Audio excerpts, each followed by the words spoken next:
Turning now to the growing controversy over the Keystone XL pipeline. The Obama administration is weighing its options with the contentious pipeline proposal. But Alberta Premier Alison Redford, whose province arguably has the most to gain, isn't wasting any time. She's in Washington selling the project to American lawmakers. Shirley Engel reports. No!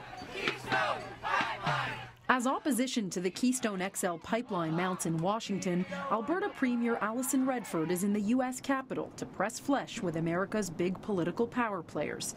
On the West Block with Tom Clark, she said a national energy strategy would be a huge help in her pipeline sales pitch. Where we're able to say as Canadians that we understand that we are an energy superpower, that we have the ability to market around the world, and that we have a coherent policy with respect to everything from, energy efficiency to monitoring, to carbon tax where necessary. Selling Canadian crude down south these days requires equal parts economic benefit and environmental consideration.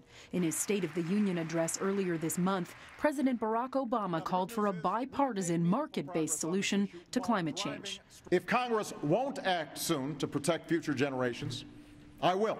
Some suggest that could mean a carbon tax in the U.S. This past week, China signaled its intention to move in that direction, but the Harper government has been vehemently opposed to the idea, tormenting the NDP for supporting it.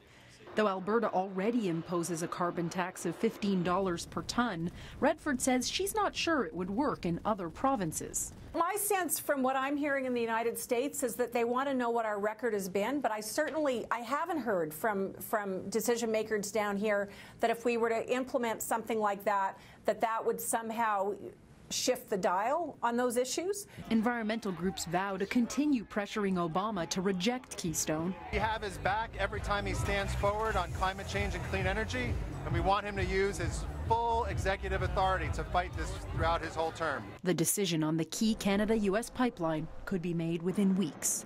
Shirley Engel, Global News, Ottawa.